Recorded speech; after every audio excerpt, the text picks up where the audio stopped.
고린도후서 7장 12절에서 16절까지 한 목소리로 같이 읽도록 하겠습니다. 제가 가진 성경은 신약성경 293페이지 고린도후서 7장 12절에서 16절입니다.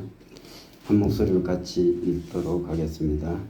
그런즉 내가 너희에게 쓴 것은 그 불의를 행한 자를 위한 것도 아니요 그 불의를 당한 자를 위한 것도 아니요 오직 우리를 위한 너희의 간절함이 하나님 앞에서 너희에게 나타나게 하려 함이로다. 이로 말미암아 우리가 위로를 받았고 우리가 받은 위로 위에 기도의 기쁨으로 우리가 더욱 많이 기뻐하며 그의 마음이 너희 무리로 말미암아 안심함을 얻었습니다.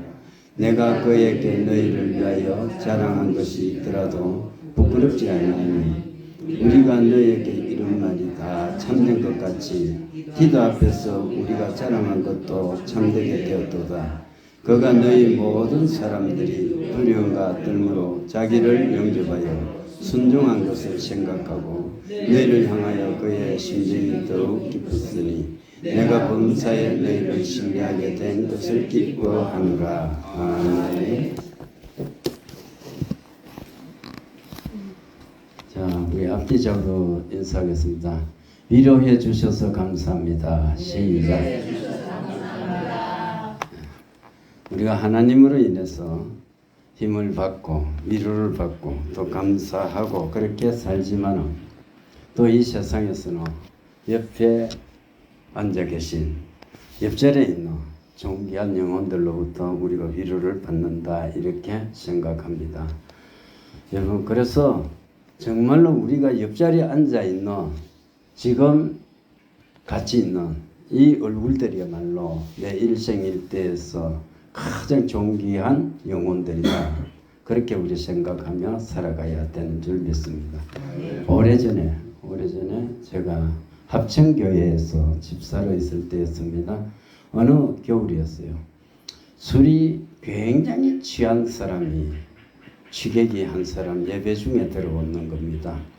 여러분, 거룩한 예배를 하는데 정교인이 목사님 설교 말씀을 듣는데 취객이 들어오니까 어떻게 해야 돼요? 그건 드러내야 되는 거예요. 그래서 집사들이 전부 다 가서 그 사람을 드러내려고 하는 거예요. 그러니까 이 사람이 반항을 하는 거예요. 안 나갈라 하는 겁니다. 그러니까 예배가 잠시 소란스러워지는 거예요. 그래서 제가 그 사람에게 갔습니다. 그럼 다른 집사님들을 다 물리쳤어요. 그럼 예배하러 왔느냐? 예배하러 왔다는 거예요. 그러면 같이 예배하자. 그냥 앞자리로 데리고 갔습니다. 제일 앞에서 한 두세 번째 앉혀놓고 제가 제자리에 앉아 있다가 우리 가족하고 같이 자리에 앉아 있다가 자리를 옮겨서 그 사람 옆에 갔습니다. 그래서 그 사람하고 한 시간을 같이 보냈던 거예요. 같이 보냈으면 잠잠했습니다.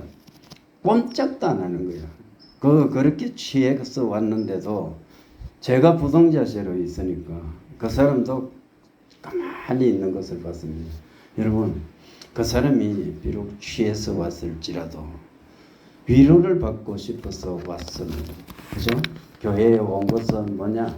내가 이 취객으로 이렇게 떠돌이 생활을 하더라도 그 사람 족보도 없는 거예요. 어디서 왔는지도 모르는 사람이에요. 그렇게 왔을지라도 오늘 밤에 이 교회 예배에는 내가 옛날에 교회를 다녔든 안 다녔든 한번 참석해서 같이 예배에 하나님을 한번 만나보고 싶다는 그러한 마음으로 왔을 것 아닙니까? 그런데 그것을 다 드러내버리려고 하니까 교회가 시끄러워지는 거예요. 그런데 어차피 이 세상에서 우리가 살아갈 때 이 교회 속에는 누가 섞여 있어요?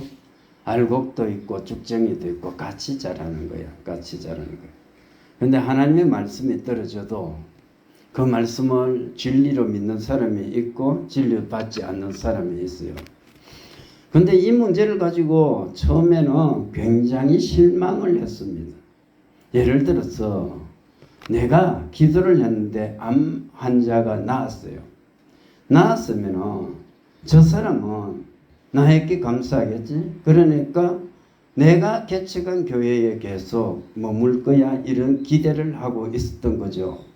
그런데 대부분의 사람들이 암이 고쳐지고 나중에 90% 이상 나았을 때 되면은 목사님 내일부터 우리 교회 가면 안 되겠습니까? 하는 거예요.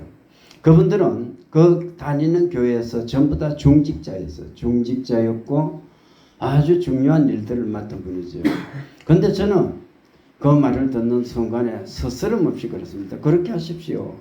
여러분 생각해 보십시오. 마음에서부터 이미 자기 교회로 되돌아가고 싶다는 그러한 욕구가 있었고 또 그런 결정을 한 분에게 굳이 잡아놓을 이유가 없는 거예요. 가게끔 해줘야 서로가 자유로운 것 아닙니까? 그죠? 그래서 자유를 누리게끔 해주면서 우리가 살아가는 거예요. 그래야 서로가 영혼이 편해지는 겁니다. 오늘 이 말씀은 5장 5절에서 16절까지 이어지는 말씀인데 이 편지 거를 제가 세 번에 나눠서 이렇게 말씀을 나누는 거예요. 그냥 한 번에 5절부터 16절까지를 위로하라는 것, 그리고 디도가 오므로 고린도 교회에 바울이 가졌던 오해가 풀렸고 또 바울에 대한 그들의 오해가 풀렸다는 소식을 들음으로 인해서 위로받았고 기뻐했고 그리고 교회가 하나 되었다고 말씀해도 되는 것입니다. 그럼에도 불구하고 세 분에 나누고자 하는 것은 그때 주실 말씀이 너무나 귀중한 말씀들이 또 있기 때문에 그렇습니다. 바울은 이제 이 편지를 쓴 목적을 밝히고 있어요. 디도로부터 편지에 대한 반응이 좋았다는 반응을 보고를 받았어요. 받았던 이 바울은 편지를 썼던 그 당시에 조마조마했던 심정. 그래 내가 그 고린도 교회에 주는 편지를 보냈는데 그들이 그 편지를 받고 어떻게 생각할까?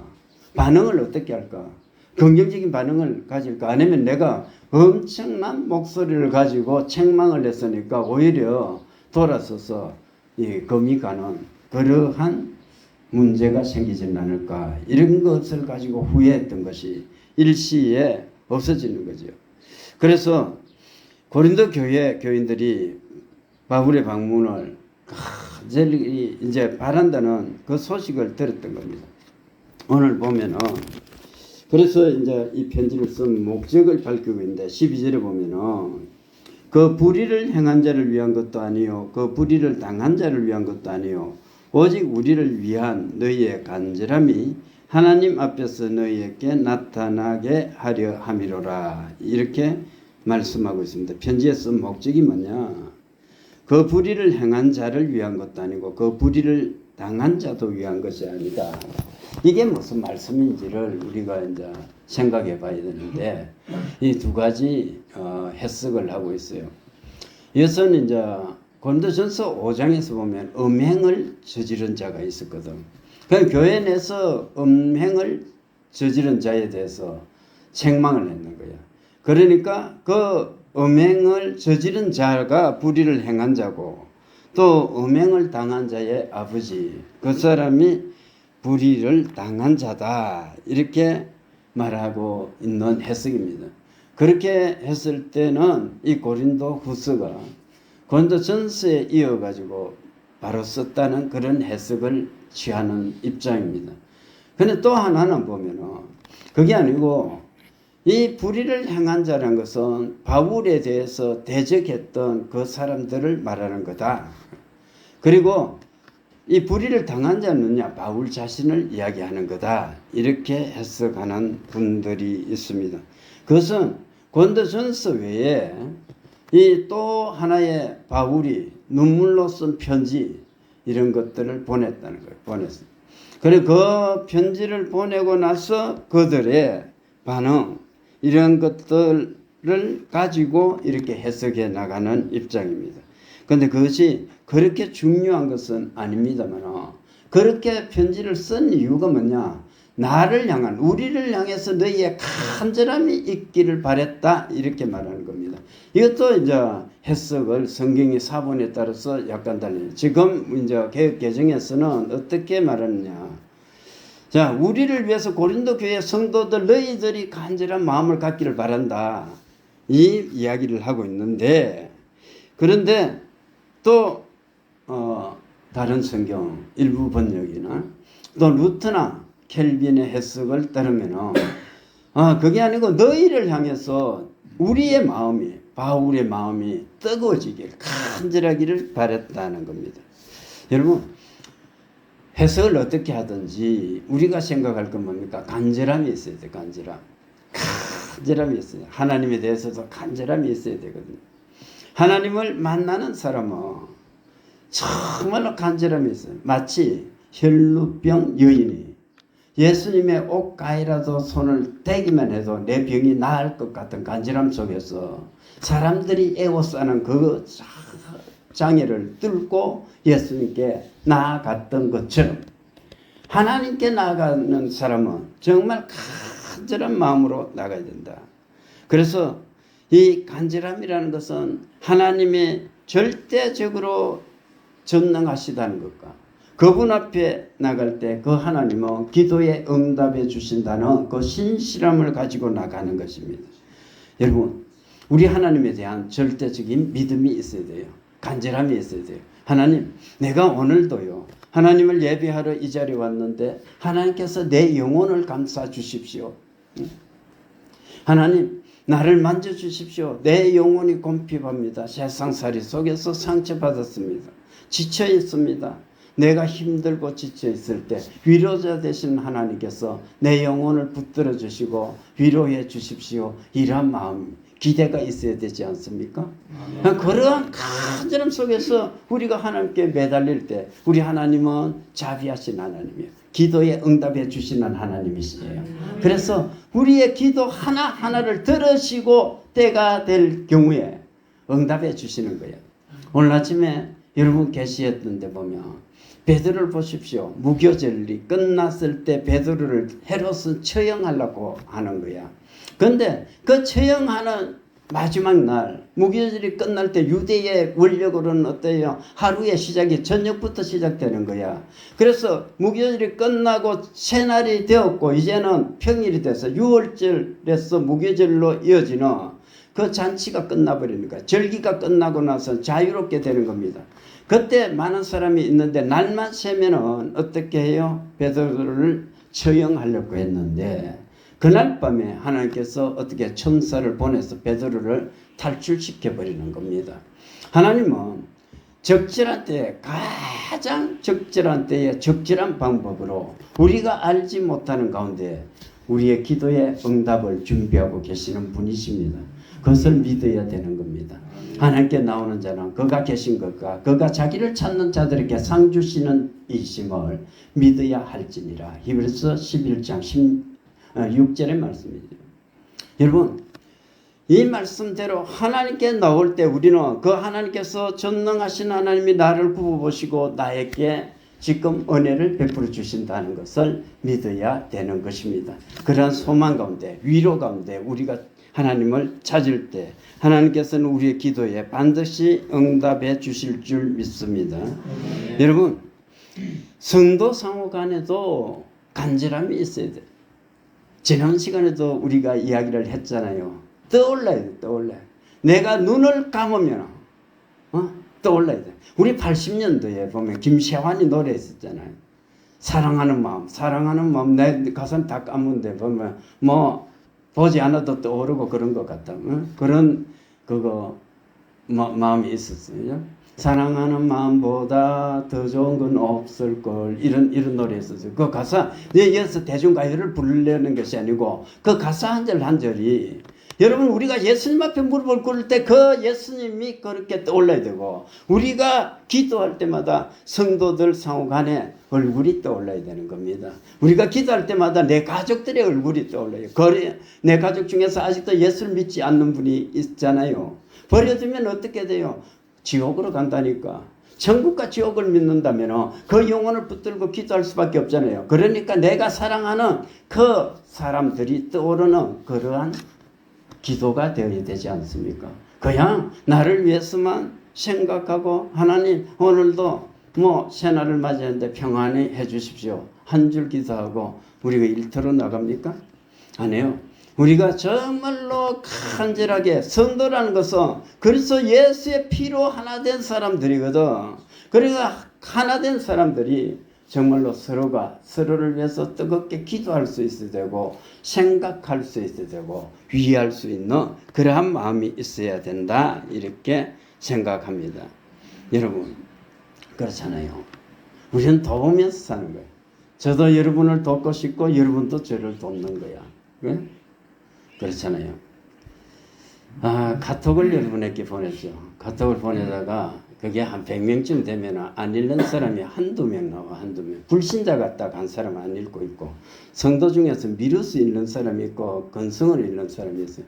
거기서 많은 사람을 잘라내버렸어요. 그럼 한 이틀 3일 안 읽으면 안 보내고 했는데, 그러다가 이게 너무 시간이 많이 가는 거야. 한 사람 단체 톡을 안 하고 한 사람 하다 보니까 이게 시간이 많이 가서 유튜브 계정으로 바꿨습니다. 여러분 쉬워요. 거기 들어와서 그냥 구독 누르면 됩니다. 그런데 귀찮아서 많은 분들이 들어오지를 않은 것 같다. 여러분, 우리가 담임 목사가 여러분하고 저하고 관계라면 여러분에게 집사님, 권사님 또는 성도님, 내가 어려움이 있는데요. 지금 먼 길이지만은 이것 좀 도와주십시오 하면 그건 할 수 있잖아요. 그것보다 그 정신적으로 조금 생각해가 누르는 게 너무 힘든 거야. 하기 싫은 거야. 여러분, 그래서는 안 되죠. 무엇이 싫었냐 하면은 내 정신을 쓰는 게 싫어졌고, 두 번째는 뭐냐 하면 성경을 읽기가 싫은 거야. 세상의 유머라든지 쇼트 영상은 보기가 쉬운데 성경을 대하는 걸 싫은 거야.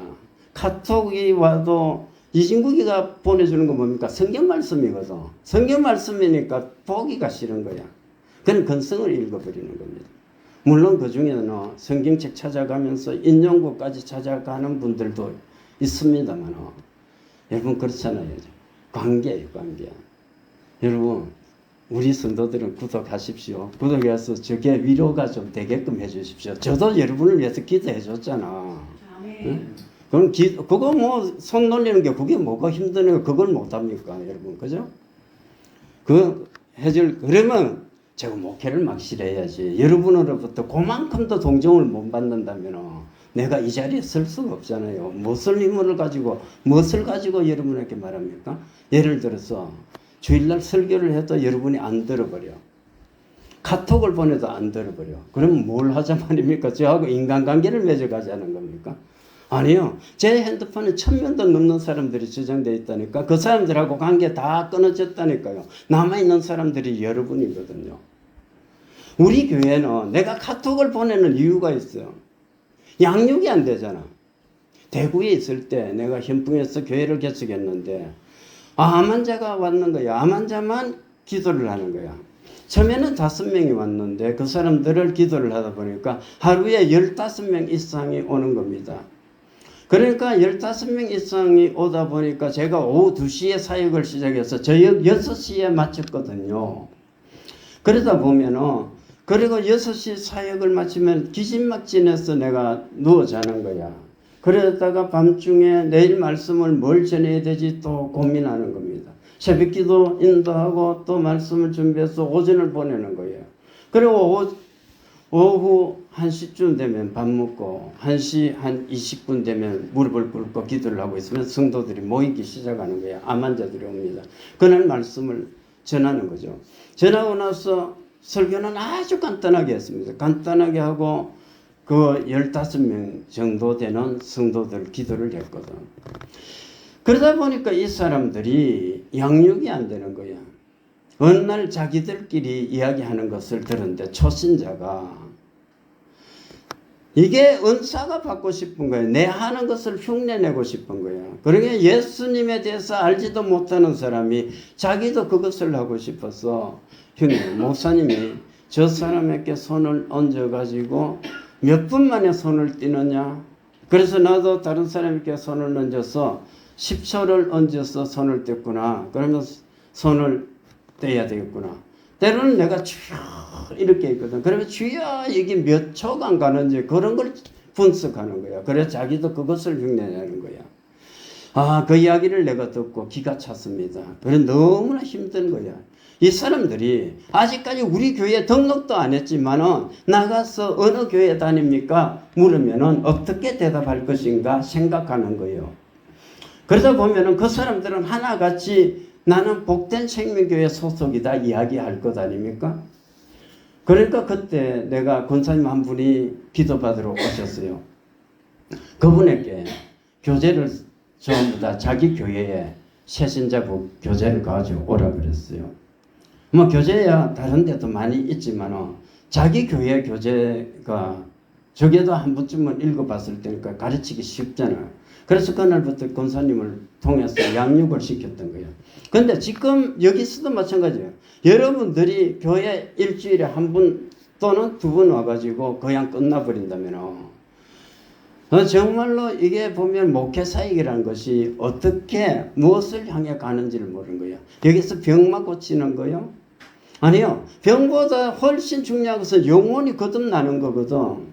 근데 그 영혼에 대해서 책임을 저에게 하나님께서 맡겼는데 내가 해줄 수 있는 게 뭐냐.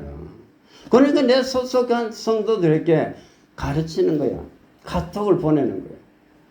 그들이 성경을 읽게끔 하는 거고 말씀을 어떻게 읽어야 될지를 생각하게끔 하는 것이고 그들이 묵상하게끔 하는 겁니다. 그래서 저는 실제적으로 그래서 그 카톡을 읽은 사람들만 직분자로 임명해야 되겠다 이렇게 생각도 했습니다. 그렇게 공부하는 사람이라나요. 말씀에 이렇게 귀를 기울일 줄 아는 사람이 일꾼이 되는 거예요.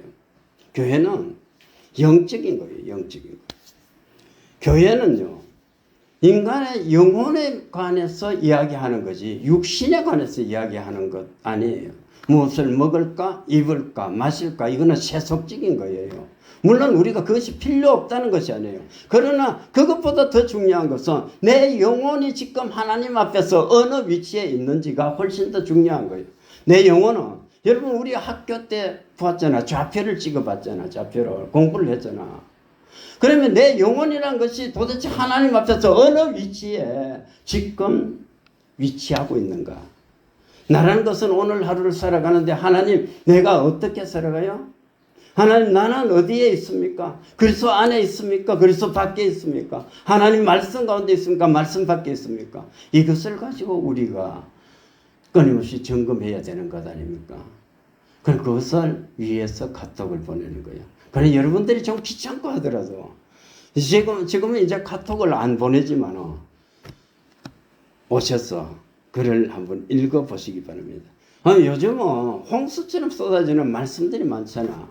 그 말씀 중에서 굳이 제 것을 안 읽어도 좋습니다만 저한테는 안 되면 동정하는 셈 치고 여러분 가입하십시오. 그리고 구독하십시오. 그 다음에 보면은 간질한 다음에 13절은 보면은 위로래 위로. 이로 말미암아 우리가 위로를 받았고 우리가 받은 위로 위에 기도의 기쁨으로 우리가 더욱 많이 기뻐하면 그의 마음이 너희 무리로 말미암아 안심함을 얻었음이라 이렇게 말합니다. 기뻐한 이유는 디도의 영이 너희 모든 자들로부터 위로를 받아왔기 때문이다 이렇게 말하고 있는 겁니다. 바울이 눈물로 쓴 편지를 가지고 고린도 교회에 갔는 거예요. 고린도 교회 사람들은 이 바울에 대해서 대척하고 있는 관계였던 것입니다. 그런데 그 교회에 디도가 이렇게 편지를 가지고 가는 거예요. 디도의 심정을 생각해 보십시오. 자기가 영적인 스승인 바울로부터 편지가 딱 써주는 거야. 근데 알고 있는 거야. 고린도 교회 사람들은 바울에 대해서 거짓 선지자의 미혹을 받아서 전부 다 그 말도 듣지 않고 전부 대척 관계에 있었던 것을 알고 있는 겁니다. 그곳에 가라고 하는 거예요, 바울이. 그래서 그 심부름을 했던 겁니다. 심부름을 했는데, 그래서 거기 가면은 내가 어떻게 될까? 그들이 이 바울의 편지를 받고 어떤 반응을 볼까? 그리고 나에 대해서는 그들이 어떻게 대할 것인가 막 두렵고 떨리는 거죠. 그러한 가운데서 이 조마조마한 마음으로 거기 갔던 것입니다. 그러나 고린도 교인들이 그 편지를 읽고 어떻게 했냐. 근심하면서 회개하고 그럼으로 인해서 모두가 기쁨이 충만했던 것을 우리는 알 수가 있는 겁니다. 디도를 오히려 영접해 줬고 환영해 줬고 바울의 편지를 받고 그들이 잘못됐다는 것을 인정하고 회개했던 것을 우리가 알 수 있는 것입니다. 여러분, 세속적인 것도 우리를 기쁘게 할 수 있지만 복음으로 말미암아 주 안에서 하나님의 그 말씀을 받는 영원히 거듭나는 그러한 기쁨은 이루 말할 수가 없습니다. 여러분, 무엇보다도 한 영혼이 거듭나서 예수께로 돌아올 때 하늘에서 잔치가 벌어지지만도 우리들도 얼마나 기쁜지 몰라요. 그렇지 않습니까? 아까 장로님도 기도했습니다만 우리 교회가 처음에 한둘이서 모이다가 지금 그래도 한 10명 정도 모이니까 그것만도 힘이 나잖아. 뭐 때문에 그렇습니까? 그 한 사람 한 사람이 우리가 예배하는데 너무 외로워서 그래서 힘이 납니까? 아니요, 그 영혼이 예수님을 아예 모르던 분들이 예수님을 알고 예수님을 믿게 되었을 때 그리고 그분들이 직분자로 임명돼서 정말 그리스도인으로 삶을 살아간다는 것을 우리가 생각할 때 이것보다 보람이 더 있겠습니까? 오늘날 교회는 불신자가 전도되어서 예수를 믿는 그 숫자보다는 수평적인 이동이 굉장히 많은 시대에 있습니다. 이 교회 다녀보고 저 교회 다녀보고 마치 교회를 사냥하듯이 다니는 거야. 이 교회는 가니까 내게 이런 부분에서 맞지 않아. 저 교회는 이런 부분이 틀렸어. 그래서 자기에게 맞는 교회를 만드는 거야. 그런 교회를 찾아 나서는 겁니다. 여러분, 이 세상에서 완벽한 교회는 없어요. 문제는 내가 어느 교회에 가서 그곳에서 정말로 하나님하고 깊은 교제를 나누고 정말 그 하나님이 내게 말씀하시는 그 말씀을 받아서 정말 성령의 충만한 가운데 생활할 수 있을 것인가, 그것이 더 중요한 겁니다. 교회의 선택이 그런 거예요. 사람 만나고 교제하고 그것도 중요하죠. 우리는 어차피 혼자서 살지 못하니까 어차피 도움이 필요한 거예요. 성도들의 도움이 필요한 겁니다. 그래서 우리가 성도들 상호간에 위로가 되고 위로를 또 받고 그렇게 살아가는 것 아닙니까? 그래서 성도가 많은 것 중요합니다. 중요한데 그것보다 더 중요한 것은 그 강단에서 흘러나오는 말씀이 또 진리의 말씀인가, 또 우리는 그곳에 가서 정말로 예배를 통해서 그리스도 예수를 만나는가, 이것이 훨씬 더 중요한 줄 믿습니다. 예배를 우리가 하루 종일 예배를 드려도 말이죠, 예수님을 만나지 못한다면, 그 예배를 통해서 예수 그리스도의 임재를 느끼지 못한다면 뭔가 내 영혼이 문제가 있는 거예요. 기도해야 되는 거예요. 내가 하나님 앞에 엎드려서 정말 하나님, 내가 오늘도 예배자로 내가 삶을 산다고 살았습니다만 정작 예배에 참여해서는 내가 하나님의 임재를 경험하지 못했습니다. 하나님의 말씀을 받았는데 그 말씀이 내 귀에 들어오지도 않았습니다. 그냥 집에서 있을 때처럼 그렇게 시간을 보내버렸습니다. 이것 가지고 우리가 회개해야 되는 거예요. 회개라는 거, 도둑질하는 거 이런 거 회개하는 거 아니에요. 물론 그것도 회개해야 되지만 도둑질 안 하고 사는 일주일을 가지고 우리가 그러면 오늘 회개할 게 뭐 있습니까? 없다니까.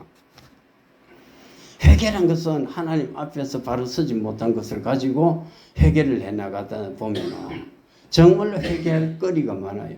그걸 감사할 것도 많은 거야. 나 같은 죄인을 여기 세워주셨구나. 나 같은 죄인 정말로 이 자리에서 우리가 예배하게끔 해주셨구나. 이것 생각하면 우리가 감사할 수밖에 없는 것 아닙니까? 그리고 기쁨이 충만한 거예요. 그 다음에는 보면은 참됨이에요. 참됨. 자, 14절 보면 내가 그에게 너희를 위하여 자랑한 것이 있더라도 부끄럽지 아니하니 우리가 너희에게 이런 말이 다 참된 것 같이 디도 앞에서 우리가 자랑한 것도 참되게 되었도다. 자, 고린도 교회가 문제가 있었음에도 불구하고 바울이 디도에게 한 말이 뭐냐, 그 교회를 자랑해 줬다는 거예요. 자랑해. 그 자기가 받은 상처라든지 이런 것들을 이야기한 것이 아니고 그것은 가슴에 딱 묻고 고린도 교회 사람들 쓸만한 사람이다 이렇게 칭찬해주고 자랑해줬다는 겁니다. 바울의 이 영성을 생각해 보면은 정말로 너무 깊고 큰 거야, 높은 거야. 따라갈 수가 없어요. 어떻게 그 사람들을 칭찬할 수가 있습니까? 우리는 때론 그렇잖아요. 그 사람의 어떤 사람의 허물을 덮어주기로 내 마음속에서 결심하고 또 다시는 이것을 재론하지 않겠다고 생각을 했던 것도 세월이 지나다 보면은 자기도 모르게 그 사람의 허물을 덜치워내는 경우가 있지 않습니까? 근데 바울은 그렇지 않은 거예요. 자기를 대적했던 그들을 오히려 세워주는 거예요. 디도 앞에서 그 사람들 괜찮은 사람이야 이렇게 자랑했다는 거예요. 그런데 만약에 디도가 갔을 때 실제적으로 고린도 교회 성도들이 그 모습하고 영 다르다면 바울이 디도 앞에서 한 말이 거짓말이 되는 것 아닙니까? 그 이야기하고 있는 거예요. 그런데 그들이 디도를 환영해주고 영접해주니까 내가 네 앞에서 자랑했던 그것이 참된 말이 되었고 이 이야기를 하고 있어요. 그래서 부끄럽지 않고 참된 말이다 그 이야기예요. 내가 네 앞에서 자랑한 그 헛말이 아니지 괜찮은 말이지 이 이야기를 하고 있는 겁니다. 그래서 고린도 교회 성도들은 내가 너희들이 참 그렇게 대적할 때도 디도에게 너희를 자랑했는데 너희들이 그렇게 디도를 영접해 줬으니까 내가 부끄럽지도 않고 또 디도에게 거짓말한 것도 아니다 이렇게 이야기를 하고 있는 거예요. 그러므로 인해서 너희 때문에 내가 위로를 받고 기쁘다는 것을 이야기하고 있는 것이 아닙니까? 마지막으로 보면은 15절 그가 너희 모든 사람들이 두려움과 떨므로 자기를 영접하여 순종한 것을 생각하고 너희를 향하여 그의 심정이 더욱 기뻤으니 16절 내가 범사에 너희를 신뢰하게 된 것을 기뻐하노라 이렇게 말씀하고 있습니다. 자, 고린도 교인들의 그 변화를 이야기하고 있어요. 디도의 편지를 받은 이 사람 고린도 교인들은 두렵고 떨었다는 거예요. 두렵고 떨었다. 그리고 디도를 영접했고 그 바울의 편지에 순종했다고 이야기하고 있습니다. 여러분 디도의 편지를 받은 이 고린도 교회 성도들처럼 우리가 이렇게 두렵고 떨림이 있어야 된다 이렇게 생각합니다. 하나님 앞에 우리가 두렵고 떨어야 돼. 이것은 지극한 존경심 속에서 하나님을 경외하는 가운데서 그 하나님에 대해서 두렵고 떨어야 된다. 디도는 고린도 교인들이 자기를 신뢰하고 순종하는 마음으로 두렵고 떨리는 심정으로 영접한 것을 생각하고 그 사람들에 대한 생각이 깊어졌다 이렇게 말합니다. 그 사람들을 간절히 또 생각하게 되었고 이해하게 되었고 그렇게 되었다고 이야기하고 있습니다. 우리는 좀 전에 말씀했습니다만 하나님에 대해서 두렵고 떨리는 경외심을 가진다면 또 사람들에 대해서는 어떻게 해야 됩니까? 존경할 수 있어야 된다. 존경. 이것은 무엇을 통해서 가능하냐? 이거 경건한 삶을 통해서 가능한 거죠. 경건한 삶. 세속에 물들지 않는 삶. 하나님의 말씀에 애써 살아가는 삶. 그것을 통해서 가능하다는 것입니다. 자, 이제 말씀을 맺을까 합니다. 여러분, 이 고린도 교회 성도와 바울의 관계가 회복이 됐는데 이제는 어떤 관계로 회복이 됐습니까? 간절한 마음, 이것을 주고받는 그러한 마음으로 이렇게 회복이 되었어요. 이것은 다시 말해서 서로가 서로를 생각하는 겁니다. 설렘이 있다는 거예요. 설렘이. 하나님을 만나고 싶은 설렘. 주일날이 되면 내가 예배를 통해서 하나님을 만나야지 하는 가슴 두근거림이 있어야 되는 것이고 또 그 속에서 보면 우리가 성도님 한 사람 한 사람들을 떠올리면서 이렇게 기쁨이 있어야 되고 설렘이 있어야 되는 것입니다. 또 서로가 서로를 위로해 줄 수 있어야 되고 기도할 수 있어야 됩니다. 그리고 이 서로가 기쁨이 되어야 되는 것입니다. 이것이 성도로서 삶을 살아가는 것이고 우리의 존재 이유다 이렇게 이야기할 수가 있습니다. 이 한 주간도 여러분 우리가 삶을 살아갈 때 우리가 어떻게 삶을 살아갈 것인가 하나님 앞에 내가 어떻게 살고 성도들 앞에서 어떻게 살 것인가를 생각해 봅시다. 그래서 우리가 성도 상호 간에 위로가 되고 소망이 되고 그리고 기쁨이 되고 간절한 마음으로 서로가 서로를 생각하는 건데 우리의 기도에 우리 각 사람의 이름이 거론되어지는 그러한 영적인 그러한 은혜 속에서 삶을 살아갈 수 있기를 주님의 이름으로 축원합니다.